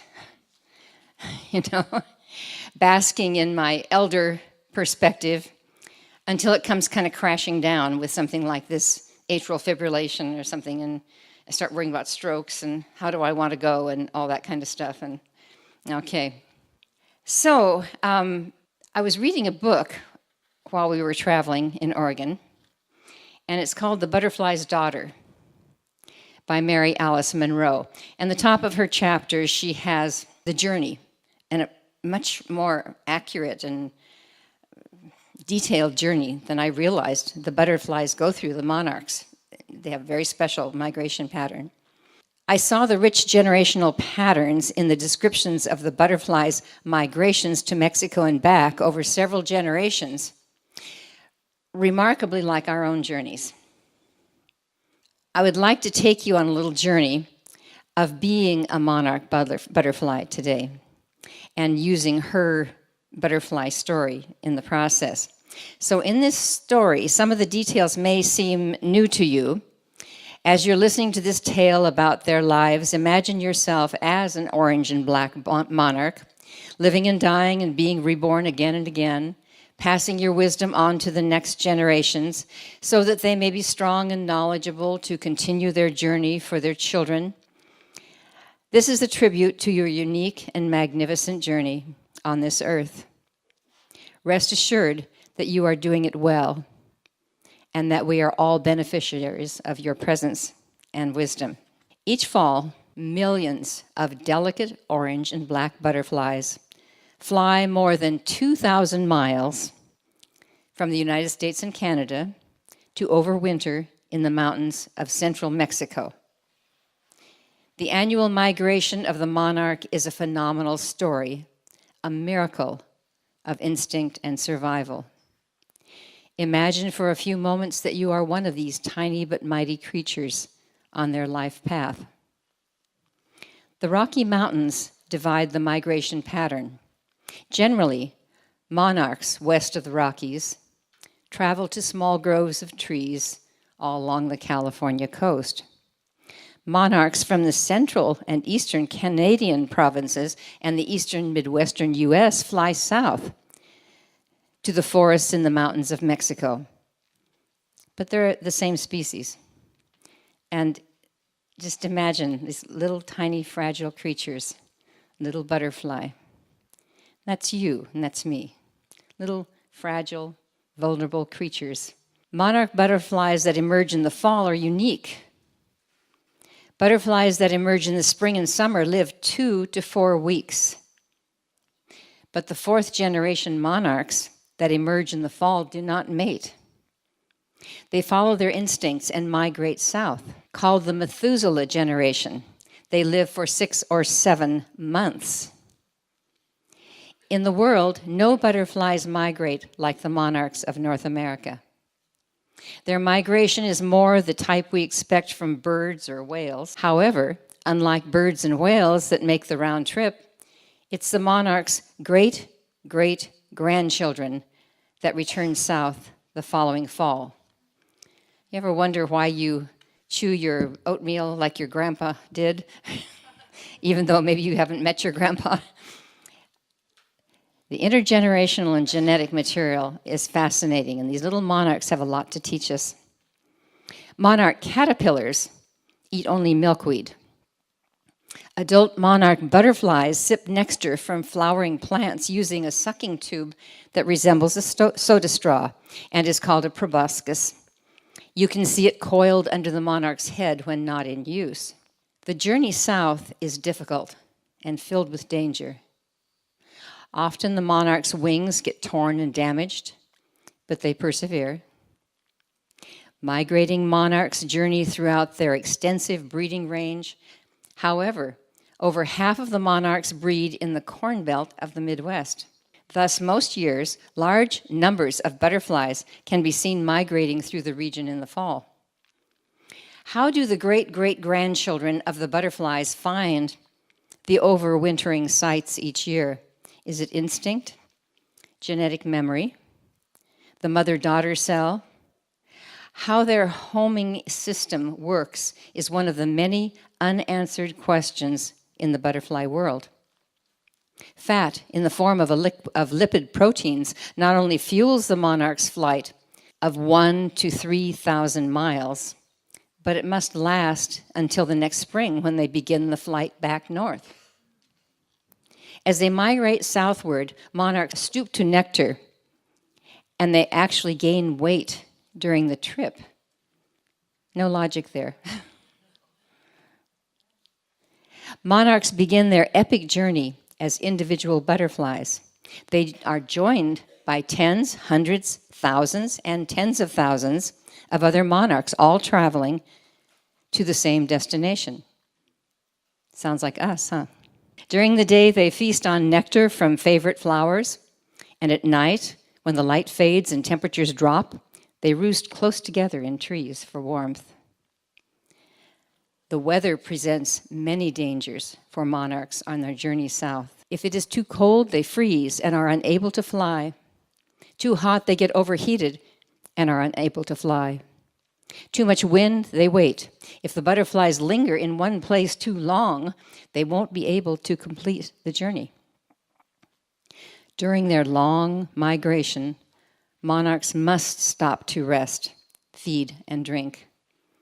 They also seek protection and roost during storms and other adverse conditions. When conditions improve, they fly. Monarchs begin the journey as individuals. However, they will gather in number in different places and at different times. No one knows if the butterflies seek each other out and fly together on purpose, or if they just happen to be heading in the same direction to the same place. I often think of that when I'm at gatherings like this and meet someone, and your eyes just connect and your souls connect. And you think, whoa, this is no accident that I was with this person today. Texas is the funnel through which most migrating monarchs must pass on their way to their overwintering grounds in Mexico. Texas is also the first stop on their northward journey when they seek out both nectar and host plants for eggs for the next generation. Thus, Texas is of critical importance in the migration of the monarch butterfly. When the caterpillar has become too large for its skin, it molts. And this is very interesting. I did not know this. Monarch caterpillars go through 5 stages of growth called instars and grow 2,000 times their hatch size before forming a chrysalis. 5 times. When she's finished growing, the caterpillar stops eating and leaves its host plant to wander in search of a safe place, protected from the weather and enemies where she can pupate. Once she finds a suitable spot, she spins a silk mat and a small white knot and rests. Her time as a caterpillar is almost over. The milkweed that monarch caterpillars eat contains toxins. It's a poison stored in the adult monarch's abdomen and acts as a form of defense from would-be predators. The brilliant colors of the monarch butterflies and caterpillars advertise their toxicity. Once the caterpillar securely hooks her rear legs to the silk button, she will reset in a J position for many hours. Inside, a chemical change has already begun. As the chrysalis forms, the old caterpillar's skin is forced off. She twists and turns, securing her hold and shaking off the remnants of her old caterpillar skin. The chrysalis stage begins. The chrysalis appears to be at rest, but in truth, a dramatic transformation is occurring within. Sudden movements are observed if they are disturbed, but otherwise movement is limited. They are well camouflaged, since they have no other means of defense against predators. The final stage of metamorphosis is called the imago. Before the butterfly emerges, the chrysalis appears black, but in fact, it's transparent. On close inspection, one can see the black monarch's wing with a glimmer of orange. Migrating monarchs spend much of their time gliding to conserve energy and reduce wear and tear on their wings. Like hawks, they soar by catching thermal after thermal rising in altitudes. When they begin arriving in the vicinity of the overwintering sites, they are seen as high-flying, butterfly-filled skies. The Mexican holiday known as Day of the Dead, on November 1st and 2nd, corresponds with the arrival of the bulk of the monarchs to their overwintering sites in Michoacan. Locals consider the monarch butterflies to be the souls of spirits of departed relatives that have returned for an annual visit. Female monarchs are capable of producing and laying more than 500 eggs in a lifetime. The eggs' expected survival rate is as low as 1%, which would mean only 5 of the 500 eggs survive to become a butterfly. High in the forests of Mexico, when the sun goes down, the butterflies rush to the trees to secure a safe place to roost for the cold night. The microclimate created by the thick forest protects them against drops in temperature. Loss of the surrounding buffer zone allows penetration into the core sanctuaries by wind, rain, and snow. It can be deadly for the monarchs. Once settled in the sanctuaries, Millions of monarchs spend much of their time huddled in endless roosts in the forest, in the fir forests near Michoacan. When the sun shines, they take flight. When a cloud covers the sun, the butterflies panic and rush back to roost. The sound of millions of flapping wings is like the wind in the trees.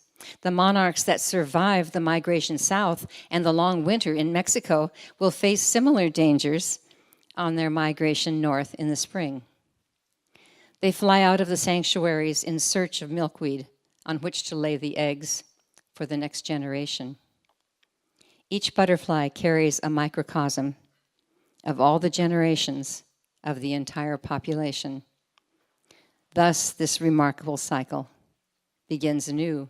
So we pick ourselves up, dust ourselves off, count ourselves fortunate to have survived, and embrace the magnificence of this present moment. That's all there is, and I am deeply grateful to have shared this moment with you.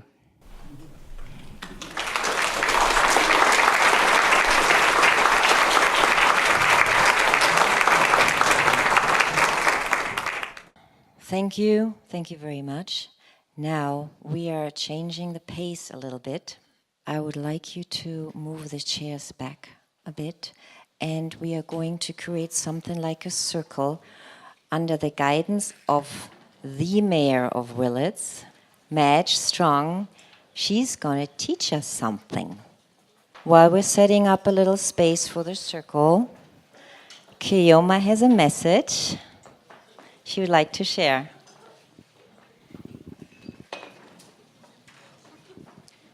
I have what I feel is a very important message to share with all of you. I took my first dance class.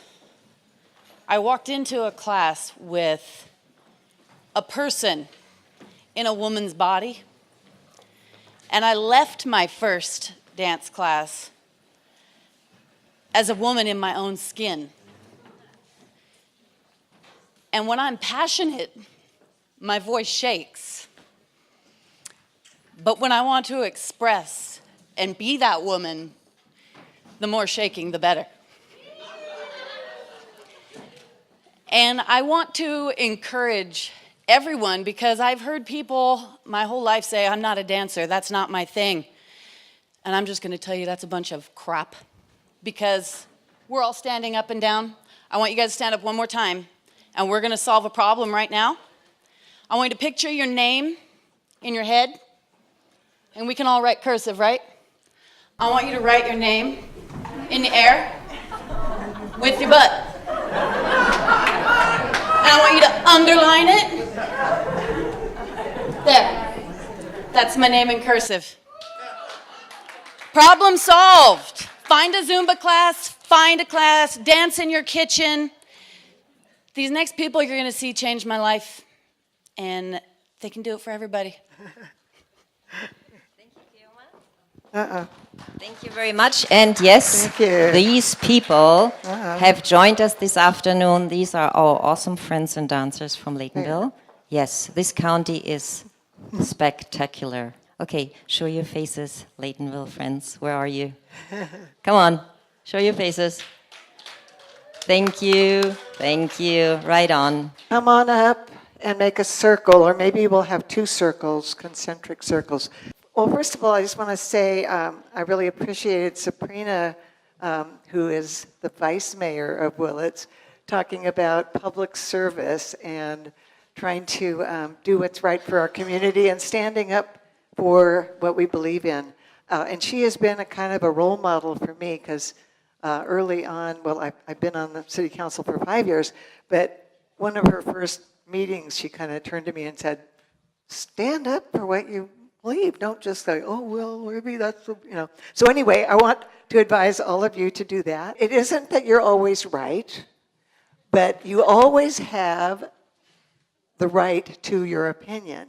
And then you listen and you see where it works for the whole community. You know what Diane said earlier? This is a song that came to me because I wanted to embody many of those motions into a song that also is actually a ritual and a dance. So it's a wonderful exercise, and we're going to do each verse about 3 times, so you will be able to get it by the second time, and the third time you'll all be singing together. You can make harmonies or not. And because song is so important to me, I also wanted to mention, if any of you want to, in Willits, there's the Emmendale Chorale. And then in Ukiah, I lead a women's chorus. And if any of you from Willits want to go down to Ukiah, I go every week. And so just see me and we can carpool. The way this goes is I'll show you the first set of motions and just sort of, well, actually I'll send you some. We're going to gather energy from the earth, send it up to the sky above. For us all, I give my love. That's going to be the first verse. Then I give my love, I breathe the air, returning home from everywhere. And the third verse is, and from my roots, strong branches grow, and from the sea, I learn to flow.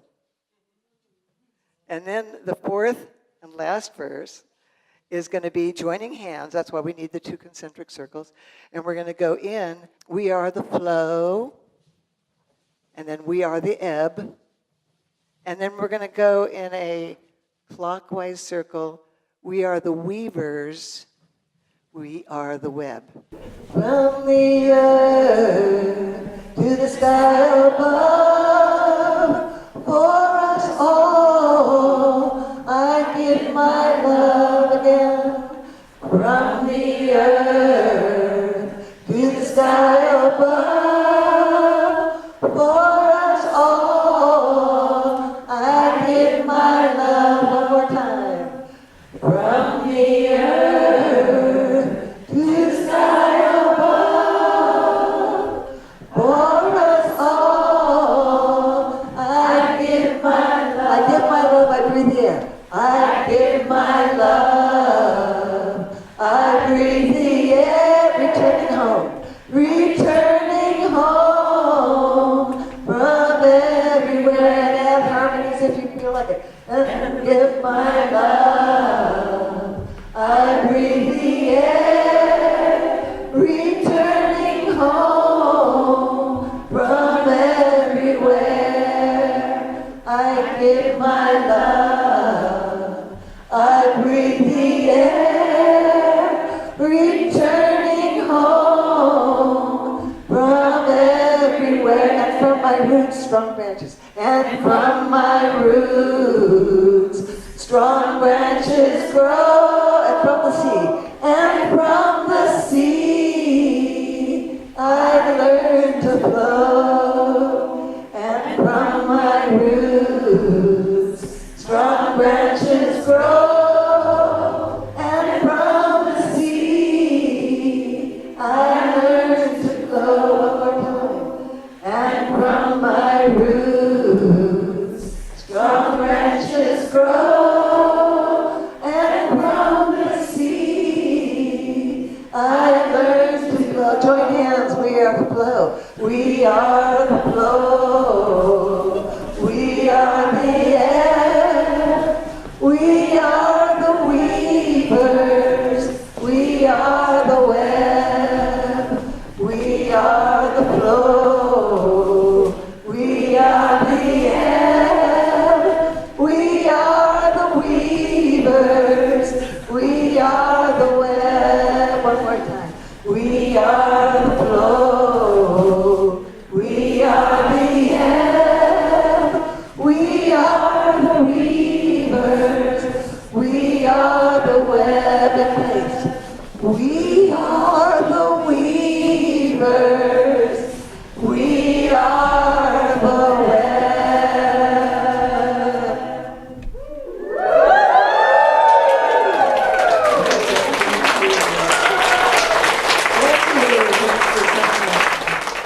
Since it's so much fun, this circle, Diane is going to lead us in, you don't need that, in the spiral.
weavers. Thank you so much for being weavers and dreaming and dreaming and weaving with all of us today. I want to give special homage to our dear, sweet, lovely, iridescently radiant Claudia Wenning. I do want to say that we're putting together a thank you gift for you, and that this poster will be framed by Printing Plus, who did all the printing for us, which is an awesome local business. A lot of the performers and volunteers have signed around the outside, and if you feel called to sign your name onto the frame of this, I'm missing just a couple people, Madge is one of them, I will have it sitting on a table in the back, and it has a really beautiful purple wooden frame that's going to go around it, just for you. So I know it looks kind of funny right now, but it's going to look kind of like that in a purple wooden frame. Yeah, so just, again, huge thanks to Claudia for your vision, your hard work and dedication. You've made my life so much more vibrant, and I love you, and I appreciate you. What she didn't tell you, that I drove him nuts. I said, we have to have meetings every week for 5 months. And they just looked at me. And in regard to the evening program, I want to say hello to Sherry Glazer, who is going to perform for us tonight. And Alira Rose. Alira, are you here? Where are you? Yes, she's singing tonight. Danielle is singing tonight. And my truly beloved sisters from Laytonville, Carmen, Mare, Sheila, who else is there? Amanda. They are all going to show their colors, dance for us, dance with us, and I only have one more thing to say. I want to thank each and every one of you. If you feel drawn to this, come and say hi. If you want to share your intention, what you want to do with what we have done here today, please share this with me and everybody else in the room. And thank you again. Let's continue the focus on conscious connection creates change. And before you go, we are going to have a moment of announcements now. This has to do with showing your colors and showing your passion, what you're good at. And this doesn't only end here. The hallway is full of wonderful women from 5 to 10 tonight who are showing what they're good at and what they want to share with the world. So I really would like this connecting to continue. I have seen you all spend a lot of time already at the networking tables over there. So in the future, there may not be tables, but there is a WE directory. It stands for Women's Empowerment Directory. A lot of you are in the directory already.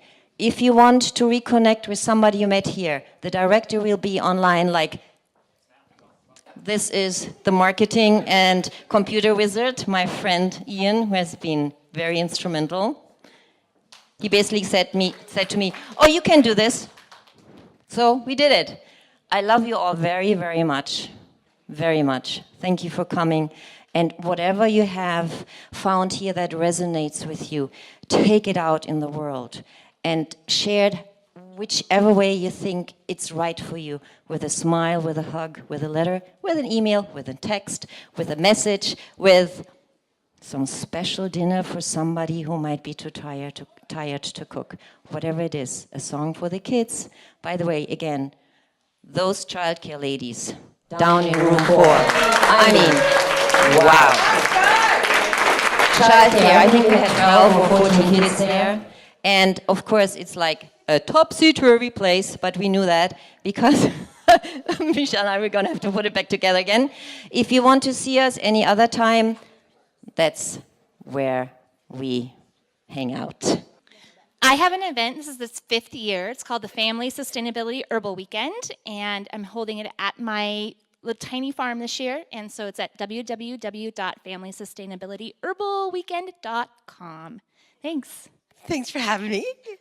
I want to get you all kind of ready for my show tonight, my part, which is... No, because I noticed when you were shaking, when you were writing your name in script, not everybody was laughing. So I'm just going to take a minute of your time, and I want to just help you laugh, okay? You have to practice. So you start with a smile. Let's see. Bigger smile. Put your eyes in it. Now, let your whole face smile. Now let your breast smile. Let your heart smile. Okay? Let your rectum smile. Okay, let your labia smile. Good. Let your lungs smile. Let your kidney smile. Let your cells smile. Let your bones smile. Okay, now we're going to try laughing. Ready? We're going to start with the ha.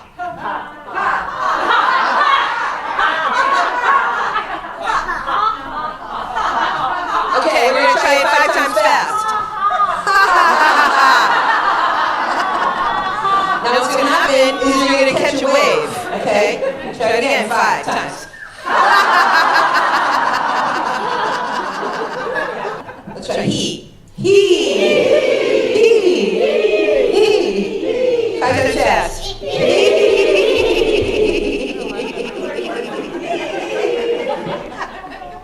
That wave, you want to catch it. Okay, we'll try one more. Let's try who. 5 times.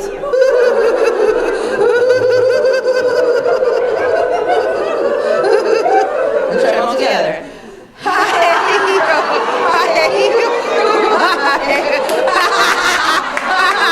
Good job. I'm Miss Rossi, and I do art instruction here in Willits, and I just opened a new shop in Ukiah.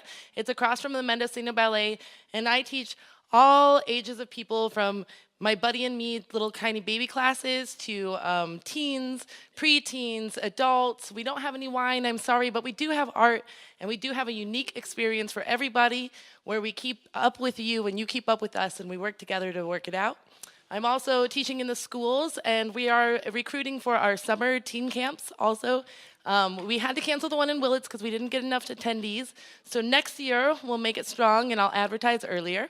But look out for our teen classes. We're doing all sorts of exploratory art in Ukiah, and join us at any one of our occasions. We also work with the Center of the Arts I rent from and George's Geodes. So keep a lookout for us in our classes and bring creativity and art into your heart, into your children's heart, and have a good time with it. Miss Rossi's Creative Art Studio. Hi, I'm Janae, and I just wanted to let you know that a group of us are getting together and talking about forming an intentional, multi-generational, intentional community.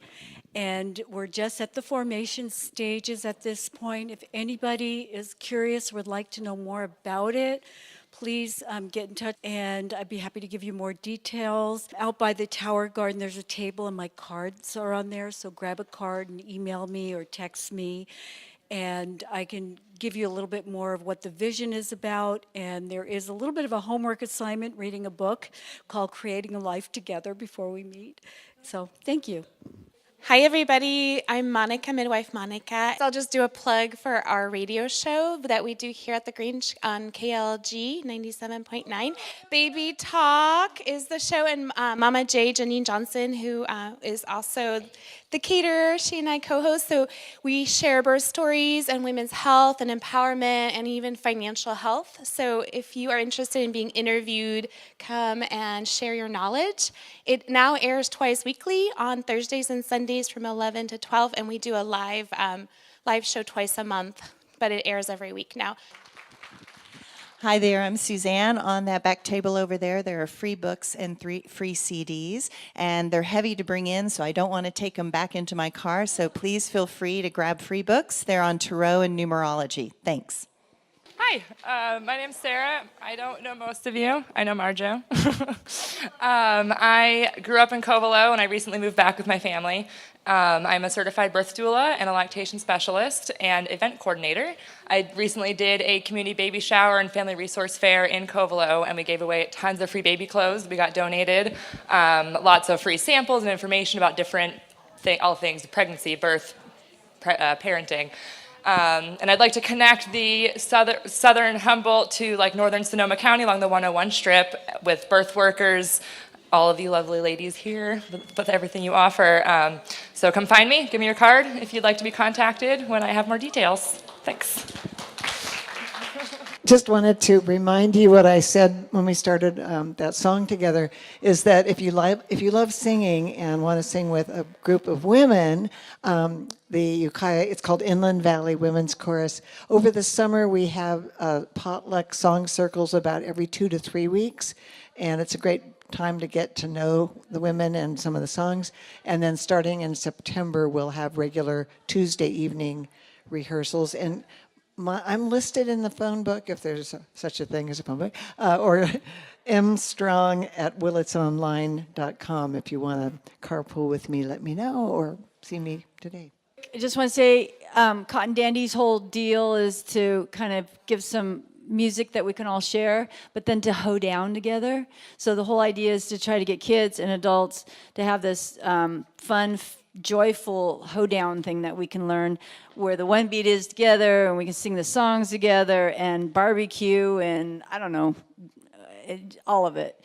So I just want to tell everybody I'm available to create hoedowns for the family, kind of entertainment stuff to go with it. So thank you for that. And then next. I'm Earlene Gleisner, and I am a Reiki master, registered nurse, other things. It's an energy therapy that is basically called the Usui System of Natural Healing, which has a Japanese cultural base to it. I teach it here in my home in Willits, and the class size is limited, so you need to call me to let me know if you're interested in coming. So many talented women. Thank you for coming to the first annual Northern California Women's Empowerment Summit. And we will reconvene at 7 for live entertainment. Thanks for being here, and we'll see you at 7.